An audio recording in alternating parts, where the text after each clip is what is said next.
SER Podcast. Hola, soy Javier Ruiz. Esto es Hora 25 de los negocios. Hoy vuelve la inflación, si es que alguna vez se fue. Mucho más cara que antes, no se puede comprar.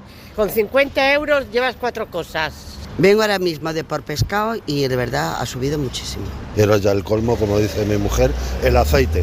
En el supermercado Vuelven y en la a subir los precios y vuelve la inflación, un 3,5%. Están subiendo los precios. Llevamos 3 meses consecutivos de subida. Estábamos en el 1,9 y nos fuimos al 2,3 y luego al 2,6 y ahora al 3,5%. 3 meses consecutivos porque lo que está subiendo es sobre todo combustible, petróleo. Y ahora está a 2,43. El brócoli está muy caro. Mira. Hay un problema precisamente no en el qué está pasando, suben los precios, sino en el por qué está pasando. Están subiendo porque hay un efecto base y esto estaba descontado. El año pasado la electricidad estaba bajando de precio, este año sube ligeramente y eso es un efecto puramente estadístico. Pero lo que está ocurriendo es que fundamentalmente sube el precio del petróleo. Y con la subida del precio del petróleo suben los carburantes. Y con la subida de los carburantes tenemos un problema. Porque en España el 95% de lo que se vende se transporta por carretera. El 95%. Ni el ferrocarril, ni el barco. Ni siquiera los aviones. 95% circula por carretera. Y cuando sube el precio del combustible, significa que sube el precio de absolutamente todo lo que compramos, desde electrodomésticos hasta alimentación. Así que lo importante no solo es el qué, 3 meses de subida, sino el por qué. Jordi Fàbrega, ¿qué tal? Muy buenas noches. Hola, buenas noches. Así que vamos a hacer lectura primero de lo que ha pasado, qué es lo que tenemos, qué dicen los datos y qué es lo que ha ocurrido. Pues lo que ha ocurrido es que en septiembre la inflación ha subido 9 décimas hasta el 3,5%, básicamente, como dices, por el precio de la energía con esos dos componentes. El primero es la luz. La luz bajó muchísimo de precio hace justo un año. En septiembre del año pasado se abarató un 17%. Ahora no está bajando, está subiendo un poco, muy poco, pero está subiendo, por lo que, por el efecto escalón, la inflación ahora sube. Y hay un segundo motivo que tiene que ver con el precio de los carburantes, porque como hemos contado aquí varias veces, llevan subiendo de precio desde justo antes del verano. Hoy el litro de gasolina se paga de media en las gasolineras españolas a 1,73 € y el litro de gasóleo cuesta 1,67 €. Son alrededor de 20-25 céntimos más de lo que costaban en el mes de junio. La prueba de que la inflación sube por el precio de la energía básicamente nos la da la inflación subyacente, que excluye estos productos y que en septiembre baja 3 décimas hasta el 5,8%. Es una cifra que es aún alta, pero es a la vez el nivel más bajo para esta inflación, para la subyacente, desde junio del año pasado. Esto es lo que ya ha pasado. Este es el pasado. De futuro esto puede ir a peor. Porque el precio del barril está subiendo desde que Arabia Saudí y Rusia han cerrado el grifo, precisamente para encarecerlo. Y roza ya los $94 el barril. Dijimos que íbamos camino de los $100 y camino de los $100 por barril. Seguimos. Así que lo que tenemos ahora mismo es el barril de crudo en Estados Unidos en el nivel más alto desde agosto de 2022. El barril de Brent en Europa más caro desde noviembre de 2022 también. Estamos en precios de petróleo de prácticamente un año atrás. Pero esta vez ya no hay los 20 céntimos de carburante subvencionado en el surtidor. Así que no solo hay una subida de precio, hay un recargo adicional. Y todo esto está repercutiendo primero en que Arabia Saudí gane mucho más. Están ganando en estos 3 meses en torno a $2.600 millones más, que Rusia ingrese mucho más, $2.800 millones más, y que nosotros tengamos una matemática muy directa al asomarnos al surtidor. ¿Su coche usa Super? Pues está de suerte. Si su coche usa Super, no está usted de suerte. Justo lo contrario. La gasolina supera ya el euro con 75 céntimos el litro. Y si su coche usa gasoil, diésel, tampoco, porque está en €70 el diésel. Y esta sigue siendo la estadística ahora mismo, subidas de entre el 11 y el 14%. Red de estaciones de servicio Repsol, servicio verde. Hay un aumento que tiene no solamente este riesgo, sino un efecto bola de nieve. todo lo que se transporta, todo lo que se vende en España se hace por carretera. Así que llega el momento de cambiar de opinión. Si cambian las circunstancias, cambia uno de opinión. Y esto es lo que ha pasado. No teníamos el precio del petróleo así, pero acaba de cambiar. Así que, frente a lo que decía el gobierno de que había pasado lo peor... Yo creo que la expectativa es que ha pasado lo peor en términos de inflación, pero segunda cosa, quizás probablemente no ha pasado lo peor. Quizás probablemente vamos a ver no estas 3 meses de subida, sino probablemente 6 al menos hasta el mes de diciembre. Entre la inflación en España y en el resto de Europa han sido acertadas. Esto tiene una beta y una lectura política inmediata. Estamos en plena investidura, así que se pueden ustedes imaginar el festín político cuando el Partido Popular hoy decía... Hoy conocemos el dato de la inflación, como le decía, ha subido 9 décimas, se sitúa por encima de los 3,5 puntos y está disparadísima, no deja de crecer. Y por tanto es ahí donde tienen que estar los gobernantes, buscando cómo hacer la vida más fácil. Frente a un gobierno que hoy Héctor Gómez, ministro... Bueno, hay que recordar que en el último año, más de un año ya, España junto a Bélgica han estado a la cola en los indicadores en el marco de la Unión Europea, de los 27, en cuanto a los indicadores en materia de inflación. Pero más allá de esa batalla política, lo que hay es una beta económica. Y es que si sube el precio del petróleo y si sube el precio del carburante, sube el precio de la alimentación. Y no puede subir más, porque la alimentación ha subido, hoy publica dato OCU, un 14% en el último año, un 15% el año pasado. Si uno combina los 2 años, la cesta de la compra ha subido un 30,8%. 30,8% en los últimos 2 años, decía Enrique García. El gasto en alimentación ha crecido de forma muy importante tras 2 años consecutivos de fuertes subidas de precio. A la par que se incrementa el gasto, los consumidores hemos perdido capacidad adquisitiva, ya que comprar la misma cesta implica destinar un mayor porcentaje del presupuesto familiar. Este es el problema. El problema está en los hogares. Y, Carlos Sevilla, ¿qué tal? Muy buenas noches. Hola, buenas noches. La pregunta es, ¿dónde y sobre todo quién está subiendo precios, supermercados, artículos? Sí, pues los productos de esa cesta de la compra que más suben de precio en el último año son el azúcar y la leche condensada, más de un 60%, las zanahorias, más de un 50%, y las cebollas y el arroz, cerca de un 40%. Enrique García. Un 90% de los productos de la cesta OCU ha subido de precio. Este año, al contrario que el año pasado, hay subida elevada a un rango más amplio de productos. La cesta de la compra se ha encarecido, como decías, un 14% el último año y casi un 31% en 24 meses. Cada familia se gasta en alimentación y droguería, Javier, 6.019 euros al año de media, casi un 10% más que el año pasado. ¿Y qué cadenas son, Carlos? ¿Quiénes son los que están subiendo precios? ¿Quiénes son los que están encabezando eso? Pues mira, las grandes cadenas con mayores subidas, por encima del 15%, son Leclerc, Superco, Carrefour Express y BM Urban. Eso a nivel nacional. También con las subidas más bajas son Eroski y Máximas, que son las únicas que tienen subidas inferiores al 10%. Este ahora mismo es el problema. Gracias, Carlos. Esta es la clave ahora mismo. Hemos visto cómo, primero, los precios llevan 3 meses subiendo. Segundo, amenazan con subir todavía más.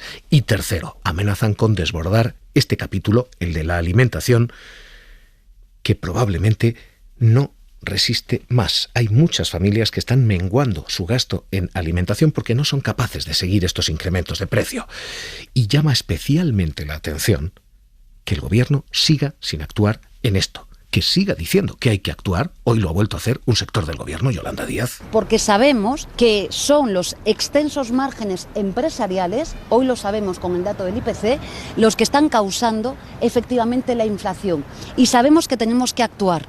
Pero sabiendo que tenemos que actuar, no se ha actuado y ha habido denuncia de los consumidores en agricultura y no se ha actuado, en economía y no se ha actuado. La CNMC dijo, salvo que haya un pacto de precios, la Comisión Nacional de Mercados y Competencia no está para vigilar los precios de los supermercados. Así que no ha servido para nada el Ministerio de Agricultura, no ha servido para nada el Ministerio de Economía en todo esto, no ha servido para nada el Ministerio de Hacienda, cuyo observatorio de márgenes sigue siendo opaco. Desconocemos cuáles son los márgenes de estas cadenas. Y no ha servido para nada el Ministerio de Consumo, al que se han dirigido los consumidores y que ha vuelto a decir que esto no es su competencia.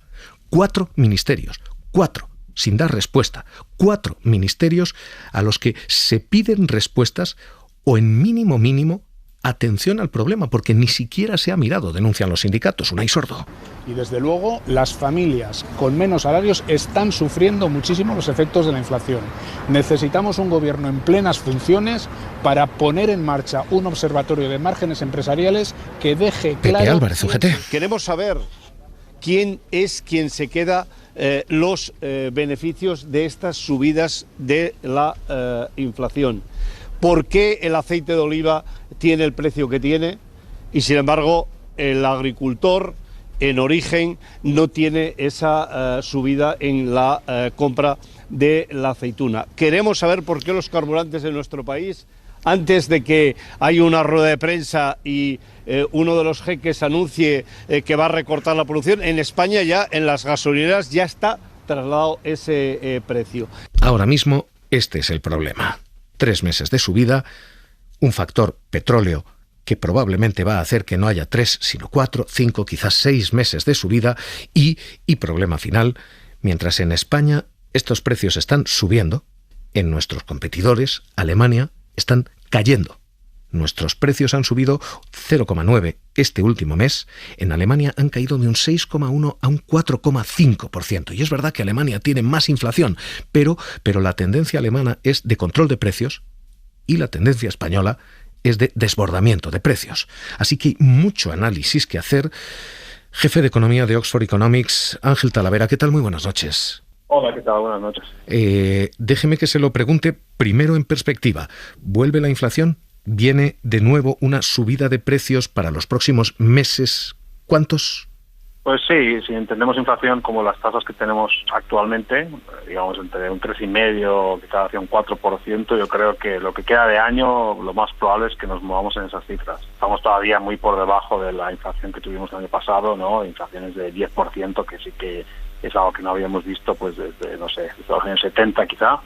Pero está claro que todavía estamos lejos de ver una inflación, pues como el objetivo marca de 2% menos. Por lo tanto, por lo menos hasta final de año creo que sí que hay que hacerse la idea de que lo más probable es que la inflación no vaya a caer, la verdad, desde estas magnitudes que estamos ahora.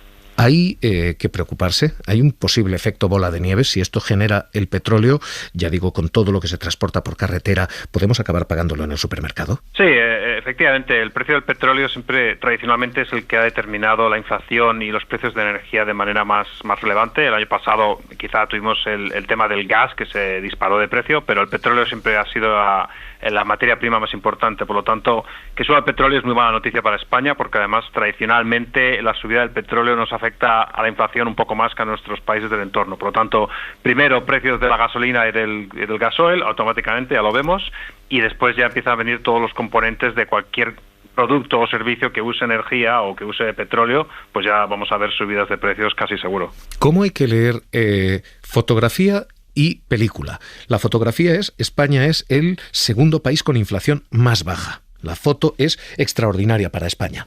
Pero la película es: los precios están subiendo aquí mientras están bajando en países como Alemania. ¿Con qué hay que quedarse? Foto, película, ¿qué es? ¿Bueno, malo el dato? Pues yo creo que son las dos cosas. En España la inflación ha caído mucho más rápido que en el resto de países de Europa. Estábamos en una inflación hace 2-3 meses por debajo del 2%, mientras Alemania estaba al 7%. Lo que estamos viendo ahora es un proceso de convergencia, ¿no? En España ahora los precios o la inflación se está moviendo más hacia el 3,5 o el 4, Alemania ha caído hoy al 4,5 y seguramente vamos a ver tasas de inflación parecidas. Entonces, la trayectoria no es buena, pero digamos que es una corrección de algo que ya también nos había beneficiado hace unos meses. La razón de esto en parte es porque en España el precio de la energía se mueve de manera mucho más rápida que en otros países, por lo tanto, subió más rápido al principio, cayó más rápido después, y ahora estamos empezando a ver una convergencia a niveles que son más parecidos entre las diferentes economías europeas. Le pido que no se retire. Todo esto es el análisis del dato en sí. Hay una implicación. Si los precios vuelven a subir y si vuelven a separarse del nivel del 2%, tenemos un Banco Central Europeo que en estatuto tiene obligación de actuar. Es decir, que esto también puede cambiar. Si hasta ahora lo que teníamos era un Banco Central que parecía haber dicho ya no vamos a subir más los tipos, pero de repente la inflación se vuelve a ir a un 4, 5%, probablemente tenga que cambiar ese discurso y tenga que volver a este. Inflation continues to decline. but is still expected to remain too high for too long. Que haya una inflación demasiado alta demasiado tiempo y que tenga que subir los tipos de interés. Eso es exactamente lo que está empezando a pasar a nivel soberano. Hoy tenemos algo que ha despertado todas las señales de alarma. Toda la deuda de todos los países se está encareciendo, quizás porque los mercados empiezan a leer: los tipos van a seguir más altos y durante más tiempo. Italia ha marcado el 4,95%. La deuda pública italiana paga un casi 5% de rentabilidad. Es el nivel más alto en una década. Francia ha marcado un 3,54%. Es el nivel más alto en 12 años. No una década, sino 12 años. Desde 2011. Y España está pagando un 4% hoy. Hoy el bono español ha superado el 4%, un nivel que no veía desde el año 2013. Le pregunto, Ángel Talavera, ¿tenemos un problema? ¿Tenemos un problema de deuda? ¿Tenemos un problema no ya casa a casa, hipoteca a hipoteca, sino país a país? Bueno, tenemos un problema en el sentido de que obviamente que los tipos de interés suban es mala noticia por el coste que supone. Entonces, esto es bastante obvio. Si estás endeudado como estamos o como casi todos los países están endeudados, el rendimiento o que el coste de tu deuda suba, pues te va a costar más dinero a tu presupuesto. Esto es innegable. Quizá no quiero ser tan alarmista porque hemos tenido muchas temporadas anteriores con tipos de interés más altos. Nos habíamos acostumbrado a unos tipos de interés ultra bajos. No es tampoco normal que un país como España se financie al 0 o al 1% o que Italia se financie al 1%. De alguna manera estamos viendo una normalización de los tipos. Y por otro lado también hay que ver que el coste de pagar esa deuda sigue siendo más baja de lo que ha sido durante muchos años anteriormente. Por lo tanto, yo creo que tampoco hay que alarmarse de que esto va a ser, digamos, una crisis inminente. Ahora bien, dicho esto, si los tipos siguen subiendo y, más importante, si se mantienen a estos niveles pues durante un periodo sostenido, hablamos de 5, 10, 15 años, el impacto en las cuentas públicas va a ser obvio y el impacto en el crecimiento también. Por lo tanto, es algo que hay que tener bastante cautela. Es por eso que es bastante importante intentar reenderezar las cuentas públicas en lo posible, pero tampoco creo que sea beneficioso enviar una señal de alarma como de que tenemos una crisis inminente por este dato. Ángel Talavera, jefe de Economía de Oxford Economics, gracias y un abrazo.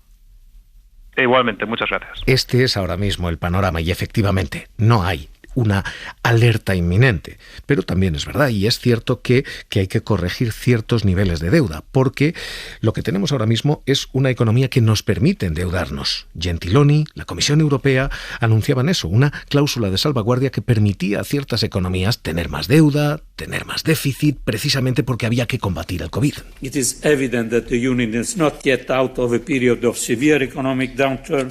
And this is why we have concluded in favor of extending the General Escape Clause of the Stability and Growth Pact. Y por eso se extendió la cláusula de escape de salvaguardia del Pacto de Estabilidad, pero eso acaba en diciembre de 2023. Insisto, no hay, como estábamos escuchando, una alerta ni una inminente actuación, pero a medio y largo plazo sí hay que reequilibrar cuentas. Let me underline two key messages on the General Escape Clause. First, we are far from economic normality. Estamos todavía lejos de normalidad económica, decía Gentiloni. Pero no podemos sostener un gasto ilimitado. Así que ahora mismo, esto en el horizonte. Para no perderte ningún episodio, síguenos en la aplicación o la web de la SER, Podium Podcast o tu plataforma de audio favorita.